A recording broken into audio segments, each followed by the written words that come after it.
Hello to everyone listening from around the world. Today's account comes from Daniel, 41, who shared what happened when he discovered that his mother had forged legal documents, intercepted court filings, and manufactured the disappearance of his wife and newborn twin daughters, leaving him to grieve a family he never actually lost. Evelyn Mercer wrote the letter herself. She used Laura's handwriting. She had spent 3 weeks practicing it from the lease documents Laura had signed when we moved into the Hyde Park house. She used Laura's favorite pen, a Pilot G2 blue ink medium point, which she had taken from the kitchen drawer during one of her uninvited Sunday visits. She placed the letter on the kitchen table at 11:14 on a Tuesday morning in September, in a spot she knew I would find it the moment I came through the front door. She had a key to my house. She had always had a key to my house. I had given it to her the week Laura and I moved in, because Evelyn Mercer was the kind of woman who received keys rather than asked for them.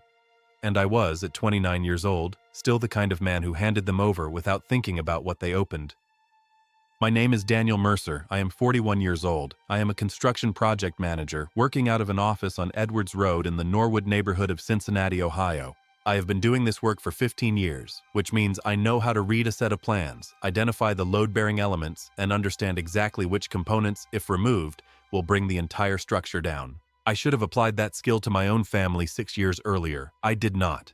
The woman who built the structure that collapsed around me was my mother, Evelyn Mercer, 68 years old, widow of Richard Mercer, who had built a commercial real estate portfolio across the greater Cincinnati area before his heart attack in 2009. Leaving Evelyn with 11 properties, a house in Hyde Park that backed up to the reservoir, and the specific, sustained confidence of a woman who had never once in her adult life been told no by anyone whose opinion she respected. She did not respect my opinion. She tolerated it. There is a difference, and I understood it by the time I was 12, and I spent the next 17 years pretending I didn't. Laura was different. Her full name was Laura Patton when I met her, Laura Mercer by the time any of this happened. She was a pediatric nurse at Cincinnati Children's Hospital on Burnett Avenue, working the night shift in the cardiac unit, the kind of work that requires a person to be both technically precise and humanly present simultaneously. She grew up in Covington, Kentucky, across the river, in a row house on Greenup Street with a mother who waitressed and a father who drove a delivery truck, and a childhood that was, by any measure, the opposite of mine. Evelyn noticed this immediately. Evelyn noticed everything immediately. It was her primary skill and her most dangerous weapon. Laura and I were married in June of 2016 at a ceremony at the Cincinnati Art Museum on Eden Park Drive, with a reception that Evelyn paid for and therefore controlled in every detail that mattered. The centerpieces were orchids, Evelyn's choice. The band played standards, Evelyn's choice. The seating chart placed Laura's parents at a table near the kitchen, also Evelyn's choice, though that one she dressed up as a logistical necessity. Laura noticed. Laura always noticed, but Laura was the kind of woman who picked her battles carefully, and at our wedding, standing in the gallery surrounded by 19th century paintings and her husband and a future she had chosen deliberately, she decided that the centerpieces and the seating chart were not the battle. She was right, they weren't. The battle came later. I didn't know yet, standing at the altar in the Cincinnati Art Museum in June of 2016, that my mother had already decided the marriage would end. I didn't know she was simply waiting for the right instrument. I didn't know she would find it in a set of twin girls who had my eyes and Laura's laugh, and that she would use the most important day of my life as the moment to begin dismantling everything I had built.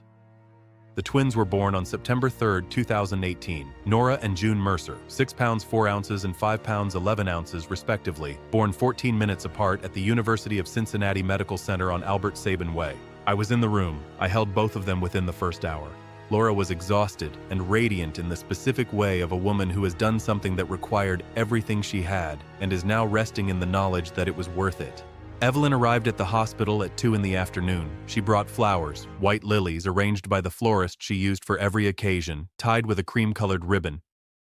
She held Nora for 4 minutes, and June for 3. She looked at Laura across the hospital room with the specific expression she used when she was assessing a situation rather than experiencing it.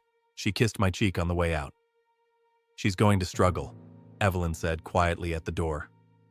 "New mothers from difficult backgrounds often do. Keep an eye on her."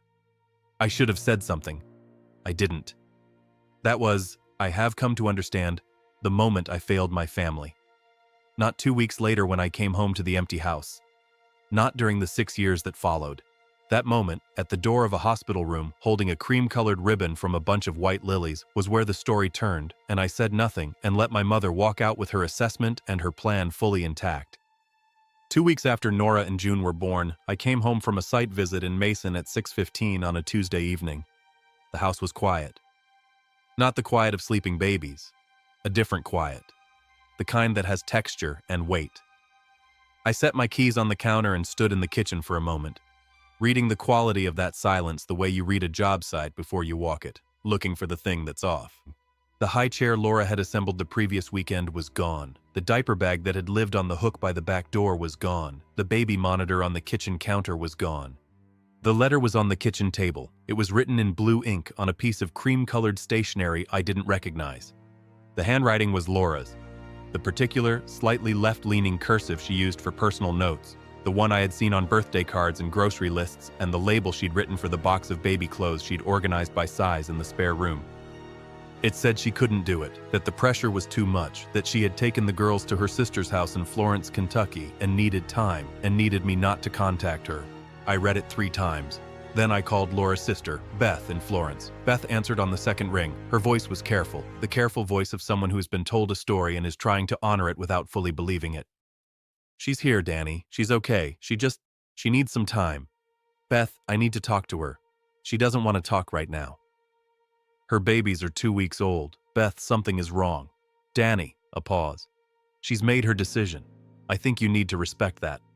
I called Laura's phone, disconnected. I drove to Florence that night. Beth met me at the door of her house on Idlewild Drive and told me very quietly, with the apologetic firmness of someone delivering a message they didn't write, that Laura was not there, that she had moved on, that she would be in touch through an attorney when she was ready.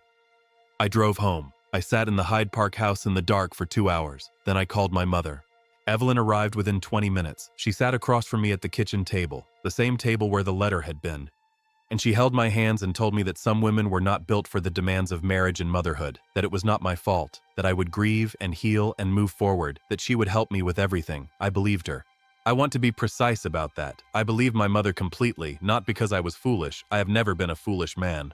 I believed her because she was sitting across from me in my kitchen at 9 p.m. on a Tuesday night, holding my hands. And the alternative, the thing that would have required me to believe that the woman who raised me had orchestrated the disappearance of my wife and newborn daughters, was so far outside what I thought a human being was capable of doing to her own child that my mind simply would not hold it. That is not weakness. That is the specific vulnerability of a person who trusts the people who should be trustworthy. I understand that now. It took me 6 years to get there. The 6 years that followed had their own texture, and I will not pretend they didn't. I filed for divorce on the advice of an attorney Evelyn recommended, a probate and family law specialist named Gary Stanton, who had represented Evelyn's estate interests for a decade and who, I now understand, was not representing my interests in any meaningful way. Gary told me Laura had retained counsel in Florence. He told me her attorney had responded to my child support filing. He showed me the response documents. They said that paternity was disputed. I had never disputed paternity. I had never filed anything asserting I had. But Gary showed me the document, with my name on it. And I was 32 years old and exhausted and grieving, and I looked at the signature and thought it looked like mine. And I filed it away in the part of my mind that was managing the practical machinery of a loss I still didn't understand. That document, the forged response to Laura's child support filing, bearing a signature that was not mine, submitted by a firm I had never retained, was sitting in the Hamilton County Family Court records for 6 years. I did not know it existed. Laura did not know it was forged, and Evelyn Mercer was sitting in her Hyde Park house on Sunday evenings, serving pot roast on her good china, telling me that I needed to move forward. That time healed everything, that the girls were better off with a stable mother and not a broken home. I ate her pot roast. I drank her wine. I thanked her for dinner.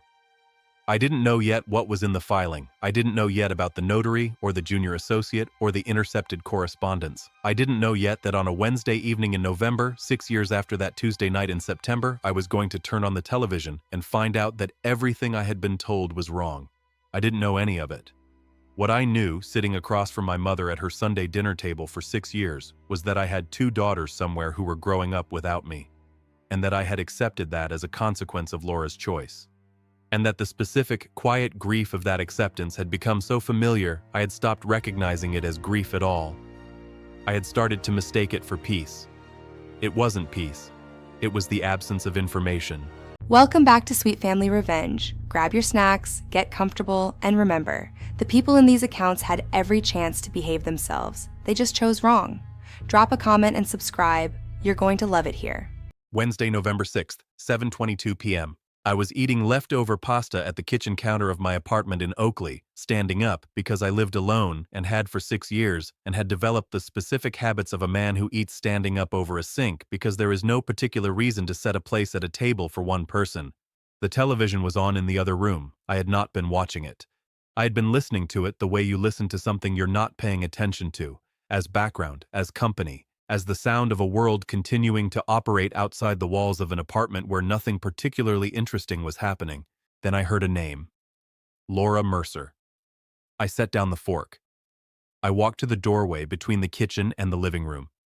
I stood there, one hand on the doorframe, looking at the screen. On the screen was my wife.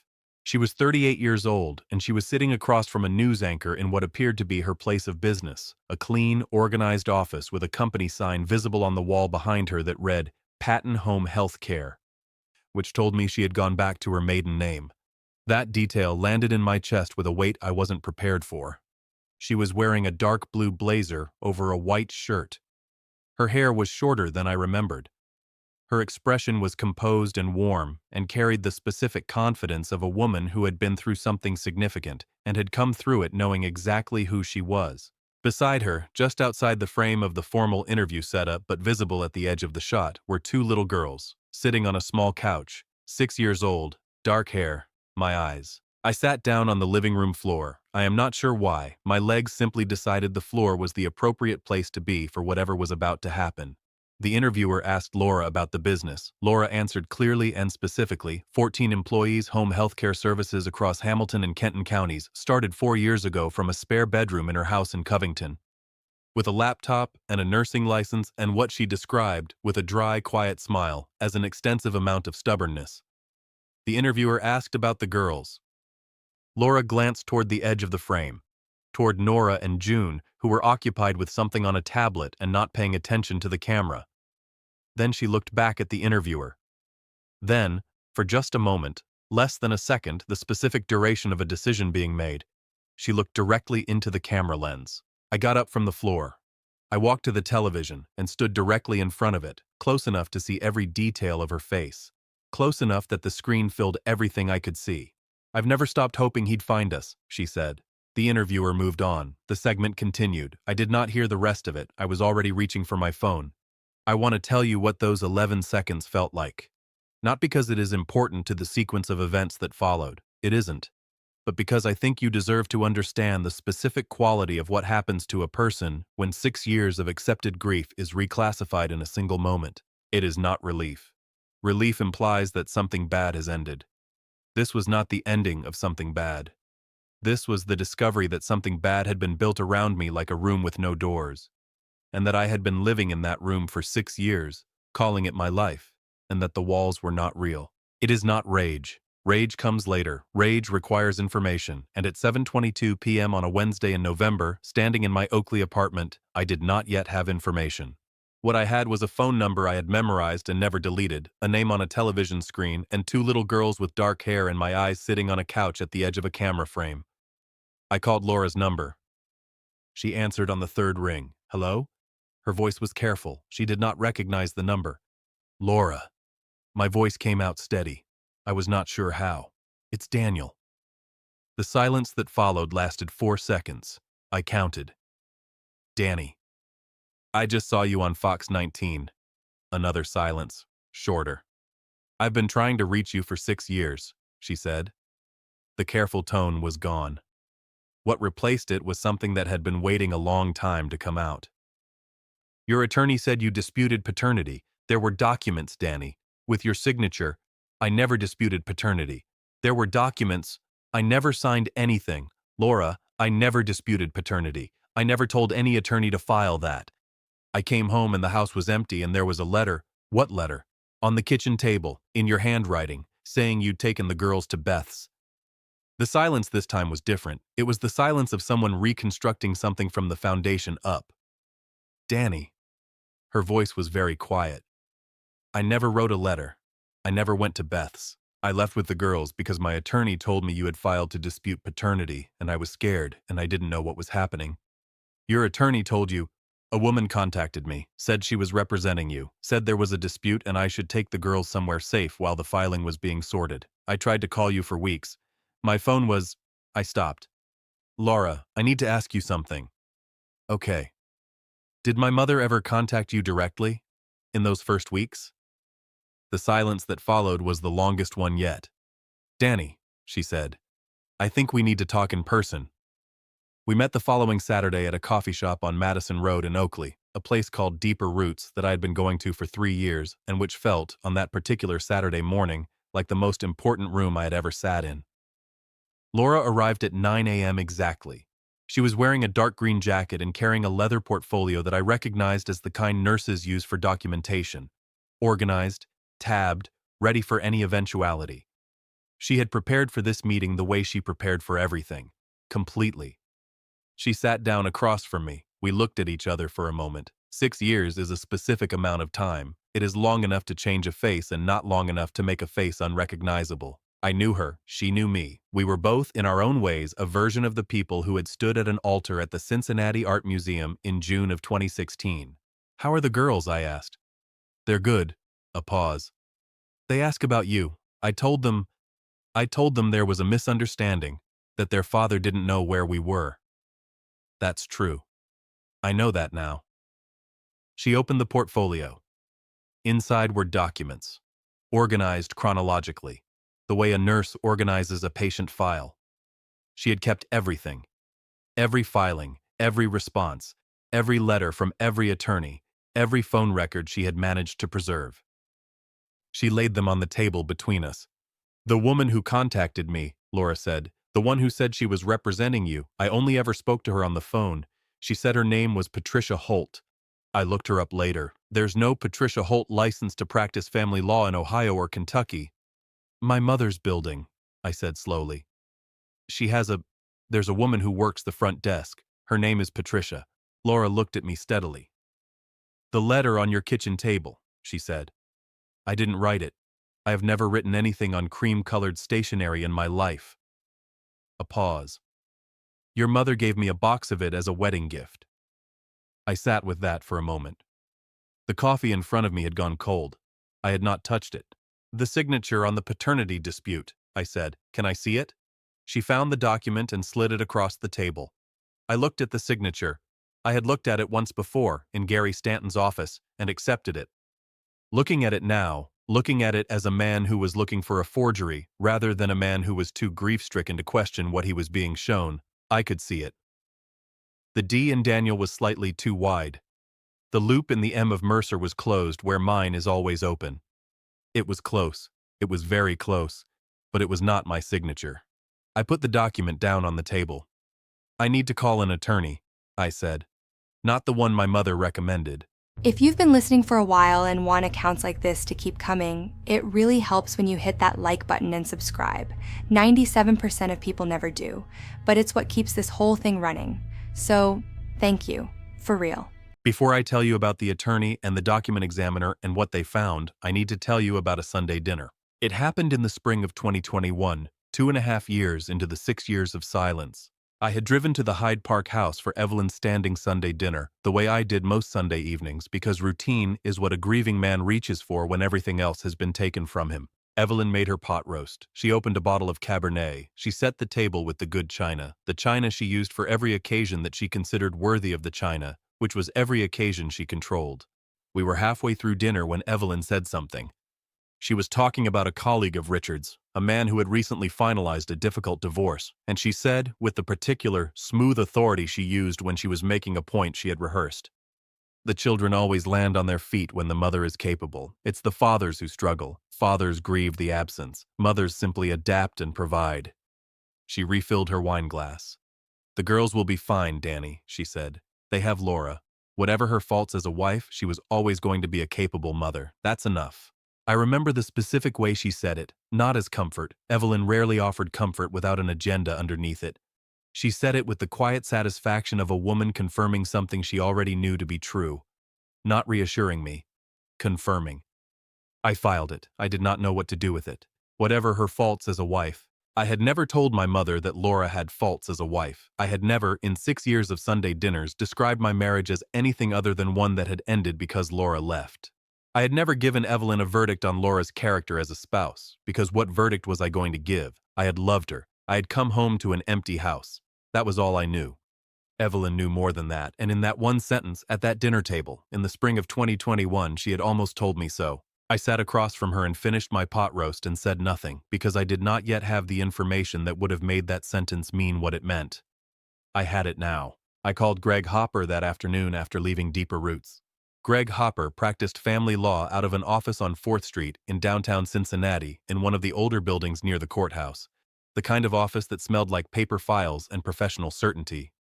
I found him through a referral from a colleague at work named Alan, who had gone through a difficult divorce 3 years earlier and had come out the other side with his house, his retirement, and his sanity, which he attributed entirely to Greg. Greg picked up his own phone on a Friday afternoon, which told me something useful about him. I explained the situation in the order it had happened. I did not editorialize. I gave him the facts in sequence, the way you give a contractor a set of plans. Here is what exists, here is what was supposed to exist, here is the gap between the two. Greg was quiet for a moment after I finished. You said the signature on the paternity dispute doesn't look right to you. It's close, but it's not mine. And the original letter, the one you found on the kitchen table, you still have it? I thought about it. It's in a box in my storage unit. I kept it. I don't know why I kept it. I couldn't throw it away. Keep it, Greg said. Don't touch it, don't fold it, don't move it. I need you to pull every financial record you have. Joint accounts from the marriage, anything in your name from 2018 to 2019, and anything your mother may have contributed to during that period. Can you do that? Yes. I also need the name of the attorney who handled your original divorce filing. Gary Stanton. A pause. Gary Stanton represented your divorce? My mother recommended him. Another pause. Longer. Danny, Greg said, I need you to come in on Monday morning, 8 a.m., and I need you to bring your wife. My ex-wife. Bring her. I called Pete Harlan that evening. Pete and I had been friends since the University of Cincinnati, where we had both studied engineering and had both, in our junior year, taken the same elective in materials science taught by a professor who had the gift of making technical precision feel like the most interesting thing in the world. Pete had gone into forensic document examination. He worked for a private firm in Columbus and drove a sensible sedan and had the specific, unhurried manner of a man who spent his days looking at things other people had tried to hide. I explained what I had. Pete said he could be in Cincinnati by Saturday morning. He arrived at 9 a.m. at the Deeper Roots coffee shop on Madison Road with a briefcase and a pair of magnifying loupes and the expression of a man who was already curious about something before he had seen it. I laid out the letter from the kitchen table and the paternity dispute document side by side on the table. Pete looked at them for 22 minutes without saying anything. Then he looked up. The letter, he said, was written by someone who practiced the handwriting. You can see the practice effect in the pressure distribution. Slightly more uniform than natural writing, the way handwriting looks when someone is concentrating on replicating rather than composing. Whoever wrote this is good, but they're not Laura. And the signature? Pete looked back at the document. He picked up the loupe and held it over the signature for a long moment. Then he set the loupe down carefully on the table, the way a man sets something down when he wants both hands free to think. Danny. He said it the way you say someone's name when what follows is going to cost them something. Someone forged your signature on a federal family court filing. I did not answer immediately. I looked out the window at Madison Road, where Cincinnati was going about its Saturday morning. A woman pushing a stroller, a man walking a dog, 2 teenagers on bicycles. The ordinary machinery of a world that had been turning for 6 years while I sat inside a manufactured grief and called it my life. Okay, I said. Okay? I need you to put that in writing, I said. Whatever format holds up in court. I need a document examiner's report, Pete, with your credentials attached that says exactly what you just told me. Pete nodded. He closed his briefcase. He picked up his coffee. He looked at me with the specific expression of a man who has known you for 20 years and understands, without being told, that you are about to do something that needs doing. I'll have it to you by Wednesday, he said. I didn't know yet what Greg Hopper was going to find when he pulled the full case history. I didn't know yet what the junior associate at Evelyn's attorney's office was going to say when faced with the choice between his bar license and his employer's secrets. And I absolutely did not know yet that the most important conversation of my life was going to happen, not in a courtroom or an attorney's office, but on a park bench in Covington, Kentucky, on a cold Saturday morning in December, with a 6-year-old girl who had my eyes and one very direct question. Greg Hopper spread the full case history across his conference table on a Monday morning in late November, and the story it told was the story of a woman who had spent 30 years learning how to make problems disappear by making them someone else's. The Hamilton County Family Court records showed 2 child support filings from Laura, one in October of 2018, 6 weeks after the twins were born, and one in March of 2019. Both had received responses. Both responses had been filed by a firm called Stanton and Associates, which was Gary Stanton's firm. Both responses disputed paternity. Both bore a signature that Pete Harlan's report had now formally identified as a forgery. Gary Stanton had not retired. He was still practicing, still in his office on Montgomery Road in Kenwood, still representing clients whose primary asset was the confidence that their secrets were well managed. Greg Hopper filed a complaint with the Ohio State Bar Association against Gary Stanton on a Tuesday. He filed a second complaint with the Hamilton County Prosecutor's Office for document fraud and interference with parental rights on Wednesday. He filed a civil complaint against Evelyn Mercer, in her capacity as the person whose instructions Gary Stanton had been following, which the paper trail, once properly assembled, made unmistakably clear, on Thursday. 3 complaints, 3 days. Greg Hopper moved the way good attorneys move, methodically, sequentially, and without announcing what was coming until it had already arrived. The first domino fell on a Friday. A junior associate at Stanton and Associates, a 29-year-old named Kevin Marsh, 2 years out of law school, who had been the person physically tasked with filing the forged documents with the court, received notice of the bar complaint on a Friday afternoon. Kevin Marsh called his own attorney by 4 p.m. Kevin Marsh's attorney called Greg Hopper's office by 4:30. By 5 p.m., Kevin Marsh had agreed to provide a full written account of the instructions he had received, the source of those instructions, and the mechanism by which the documents had been prepared and filed. The source of the instructions was Gary Stanton. The source of Gary Stanton's instructions was Evelyn Mercer. Kevin Marsh wrote 12 pages. He wrote them over a weekend in consultation with his attorney and delivered them to Greg Hopper's office on a Monday morning. They were specific, dated, and included 2 email exchanges between Gary Stanton and Evelyn Mercer that Gary had apparently not thought to delete. Perhaps because he had trusted for 20 years that Evelyn's money and Evelyn's discretion were sufficient insulation from any consequence. They were not sufficient. Greg called me at 8:15 that Monday morning. "We have the written account," he said. "We have the emails. We have Pete's document examination report, and I've just been informed that Gary Stanton's attorney has contacted the bar to begin a cooperation process." What does that mean? It means Gary Stanton is going to tell them everything to save his license, which means we don't need him to tell us anything. We already have it. His cooperation simply corroborates what we already know. And my mother. A pause. "Evelyn's attorney called me this morning," Greg said. "She has retained new counsel. Her previous attorney, who was Gary Stanton's firm, has formally withdrawn from representing her, which, given the circumstances, should not surprise anyone. What does she face? Civilly, significant exposure, document fraud, interference with parental rights under Ohio statute. The 6 years of child support you would have paid, calculated at the standard rate. I am going to argue that amount should be awarded to the Girls' Education Trust. The Hyde Park house, which Evelyn owns outright, is the primary asset against which that judgment will be satisfied. Criminally? The prosecutor's office is reviewing. Document fraud at this level, with this level of insulation between her and the execution, and this amount of time elapsed, I'm not going to promise you a criminal outcome. What I can promise you is that the civil outcome will be complete, and it will be public, and it will follow her name for the rest of her life." I looked out the window of my Oakley apartment. It was a Monday morning in late November. The sky was the specific flat gray of a Cincinnati late autumn, the kind that settles in around Thanksgiving and does not lift until March. "Greg," I said, "what about the girls?" "That," he said, "is what I need to talk to you and Laura about together, because that is the conversation that matters most, and it needs to be handled correctly." If you've made it this far, do us one quick favor: subscribe.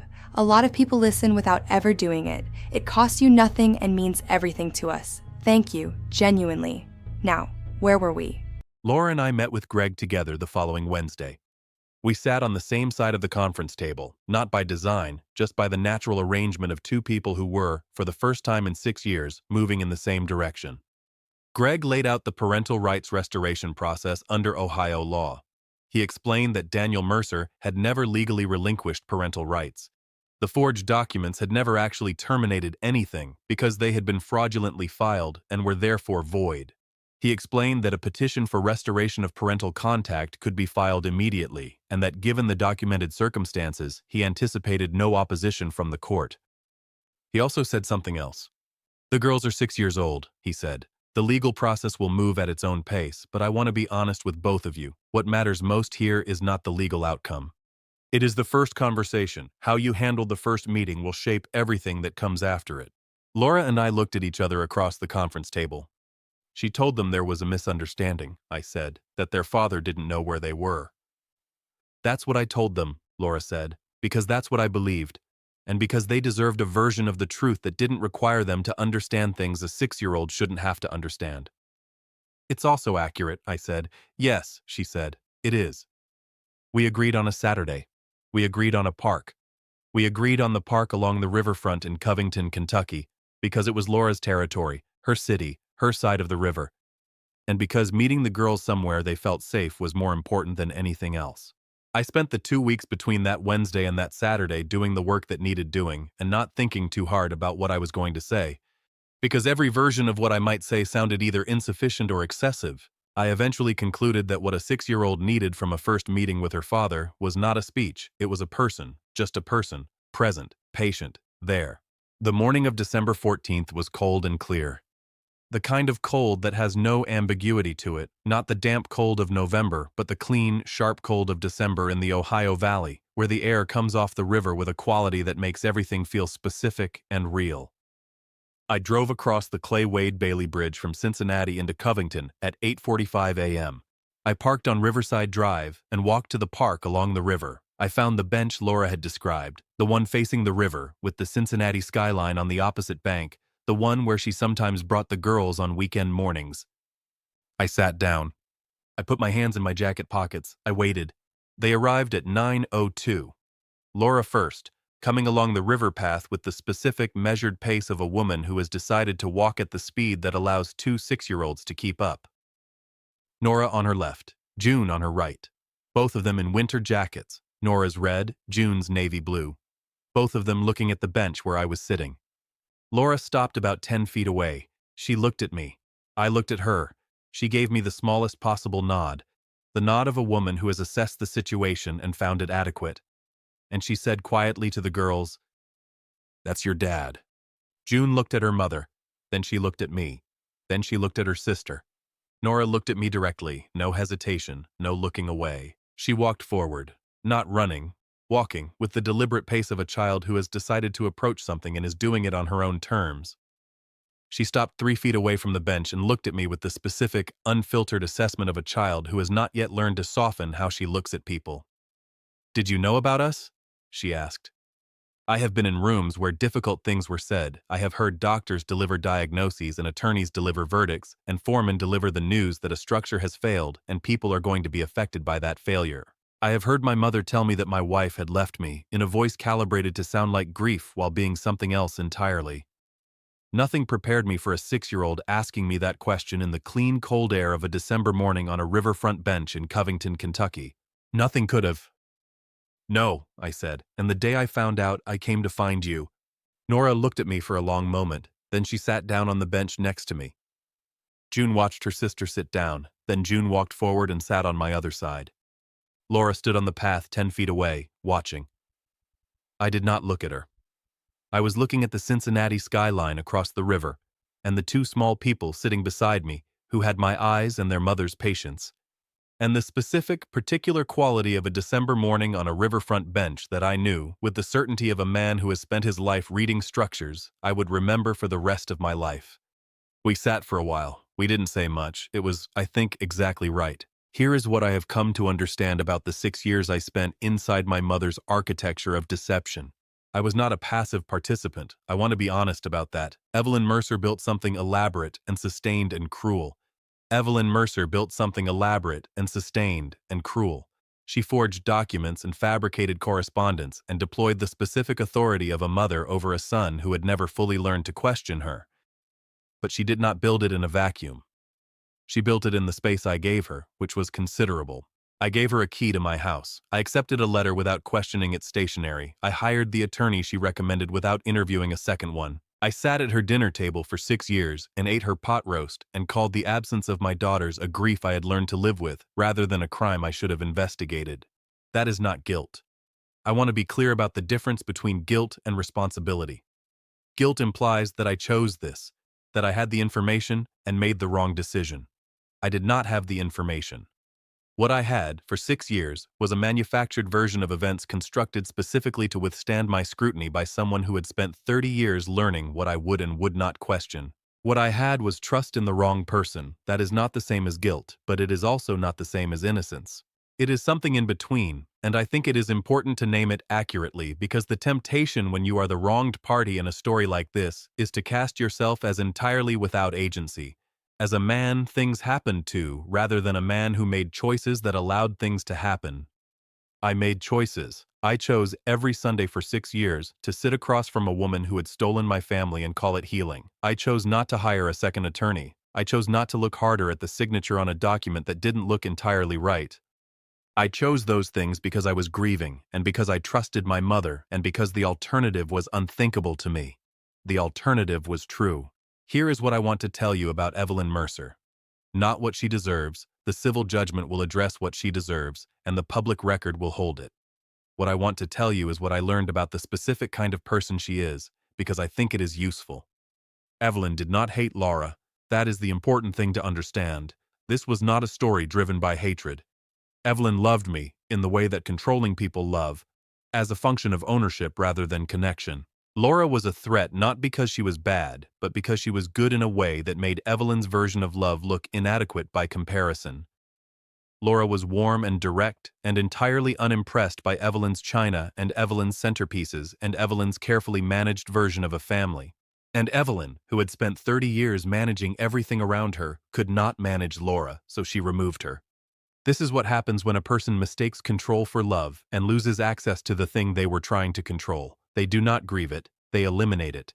And then they move on, and set another place at the Sunday table, and pour another glass of wine, and continue being the woman who manages everything. Right up until the moment the thing they eliminated turns on a television and looks directly into a camera lens and says, to a man she has never stopped believing is out there. I've never stopped hoping he'd find us. I found them. It took 6 years and a news segment and a forensic document examiner and a Monday morning phone call and a park bench in December. But I found them. June asked me, on that December morning, whether I was going to come to her school's winter concert. It was in 2 weeks. She was going to be in the second row. She had a solo, 4 bars of Silent Night, which she had been practicing since October, and which, she informed me with the serious precision of a child who takes these things correctly, she had almost entirely right. Almost? I said. The high part, she said. I keep going flat on the high part. I'll be there, I said. And I'll listen for the high part. She nodded. The matter was settled. That is what 6 years of manufactured absence looks like when it ends. Not a courtroom victory, though that comes, and it matters. Not a confrontation, though that happens too, in its own time, in its own way. It looks like a 6-year-old telling you about a concert and trusting you, tentatively and without ceremony, to show up. Evelyn Mercer spent that same Tuesday evening in the Anderson Township apartment she had moved into after the Hyde Park house was sold to satisfy the civil judgment. A smaller place, a quieter street, far from the reservoir and the good china and the Sunday dinners where she had managed everything and everyone and called it love. I showed up. I sat in the second row of a Covington Elementary School gymnasium on a cold Tuesday evening in December, next to Laura, and I listened for the high part. June didn't go flat. She never went flat. She had been right all along, and she just needed someone to be there to hear it.